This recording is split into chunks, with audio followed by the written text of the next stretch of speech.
You can't get blood out of a stone. U.S. consumers have been squeezed bone dry as the U.S. economy falters. This is by Michael Snyder. A recent survey discovered that 79% of Americans believe that the U.S. is on the wrong track right now. As a nation, we may not agree on much, but this is one thing that almost all of us can agree on. Needless to say, the economy is the number one reason why so many people are dissatisfied with the direction that the country is heading. Over the past 4 years, the cost of living has risen much faster than paychecks have, and as a result, our standard of living has been going down. Now we've reached a point where tens of millions of U.S. consumers have been squeezed bone dry, and as a result, businesses are failing all over the nation. Traditionally, the performance of the home improvement industry has been a very important economic harbinger. And at this moment, the home improvement industry is really struggling. For example, True Value has been doing so poorly that it was finally forced to file for bankruptcy. True Value, a 75-year-old hardware store brand, has filed for bankruptcy and is selling substantially all of its operations to a rival, the company announced Monday. In a press release, True Value said it will continue day-to-day operations of selling hardware and other homeware tools to its 4,500 independently operated locations during the Chapter 11 process, which includes a $153 million stalking horse bid from a rival company, Do It Best. Meanwhile, Home Depot says that sales in 2024 will be down quite a bit from 2023. Home Depot Improvement Retailer says it now expects full-year comparable sales to decline by 3 to 4% compared with the prior fiscal year. It had previously expected comparable sales, a metric that takes out the impact of store openings and closures and other one-time factors, to decline about 1%. In an article, the writer says that I posted last week, I mentioned that Home Depot has been dumping millions of square feet of warehouse space. They would not be doing this if they thought that the company would be turning around anytime soon. Another giant in the home improvement industry, PPG, has decided the time has come for mass layoffs. PPG, a global manufacturer of paints, coatings, and specialty materials, is laying off nearly 2,000 workers as it trims operations costs and sells off a chunk of its architectural business. The cuts will impact about 1,800 positions, primarily in the US and Europe. PPG did not disclose when the layoffs would occur. The Biden administration continues to insist that all is well, but the home improvement industry is telling us a completely different story. Meanwhile, drugstores continue to shut down all over the nation at a staggering pace. In fact, Walgreens just announced that it will be permanently shutting down 1,200 stores.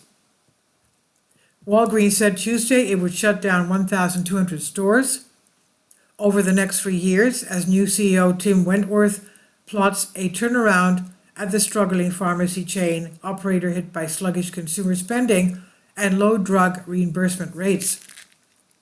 You don't shut down more than 1,000 stores if you believe that good times are ahead. Let's be real.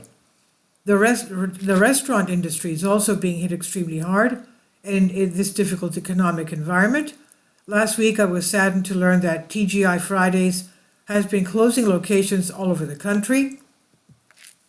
Your ability to enjoy a plate of loaded potato skins and $5 happy hour drinks is slowly dwindling as TGI Fridays has closed 12 U.S. locations in the past month and shuttered 35 restaurants across the pond. According to the company's location section on its website, multiple TGI Friday locations in the Northeast closed last week, including in Clifton Park, Middletown, in Poughkeepsie, New York, Allentown, Pennsylvania, Enfield, Connecticut, and Leesburg, Virginia. Additional closures from earlier this month took place in the Southeast and Midwest regions, in states like North Carolina, South Carolina, Wisconsin, Michigan, and Indiana, as well as 2 locations in Minnesota. If TGI Fridays anticipated that economic conditions would soon turn around, they would try to keep these restaurants open. But the truth is that the writing is on the wall. Even churches are feeling the pain. According to a recent study that was conducted by Lifeway Research, giving has been falling from coast to coast. A majority of Protestant pastors are blaming a poor economy for the struggling bottom line after experiencing double-digit declines to zero improvement in financial offerings from churchgoers over last year. Data from a new study released by Lifeway Research shows, but the sentiment is divided along political lines. National trends of a favorable stock market along with unfavorable inflation and interest can influence the local congregation's finances, but so do more local factors that contribute to economic problems or prosperity in the church's community. Scott McConnell, executive director of Lifeway Research, said in a statement on the study, "In general, pastors have turned a little more negative in describing economic forces impacting their church this year." What do all the examples that I just shared with you have in common? They all show that most consumers don't have a lot of discretionary income to spend right now. Or as Gerald Storch put it during a recent interview with Maria Bartiromo, consumers are running out of money. U.S. corporate media outlets continue to push propaganda that the economy thrives ahead of the presidential elections, cheerleading the most recent retail sales print. However, most Americans know MSM is full of malarkey because inflation and interest rates force many to spend more but receive less. Many folks have depleted their personal savings and racked up insurmountable credit card debt just to keep up with rising food, energy, insurance, and shelter costs.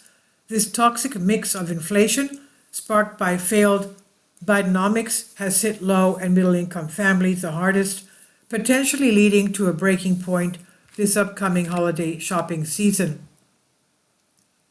It's very clear that consumers are running out of money. They're increasingly stressed by inflation and the exhaustion of their pandemic-era savings. When you take a look over the last several years, what you see month after month, everyone talks about the consumer still spending.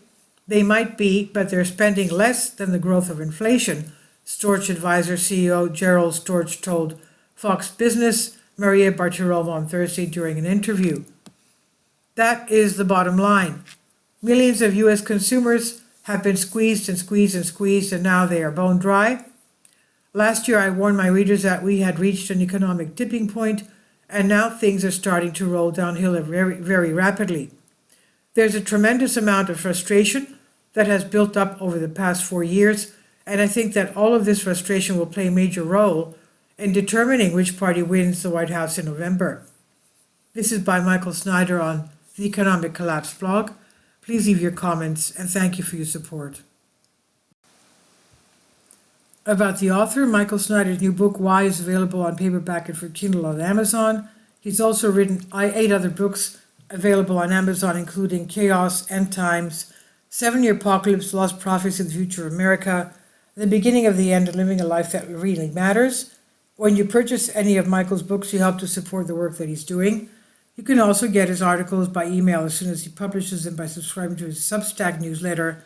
Michael has published thousands of articles on the Economic Collapse blog, End of the American Dream, and the Most Important News, and he always freely, happily allows others to republish those articles on their own websites. These are such troubled times and people need hope. John 3:16 tells us about the hope that God has given us through Jesus Christ. For God so loved the world that he gave his only begotten Son, that whosoever believeth in him should not perish but have everlasting life. If you have not already done so, we strongly urge you to invite Jesus Christ to be your Lord and Savior today. Please leave your comments, and thank you for your support. Finally, support my Patreon account. The daily posts are 5 videos daily, and they are totally different from what I have on my YouTube channel. Thank you so much for your support and that you find all my content so interesting. You'll find the Patreon account details in the description box below.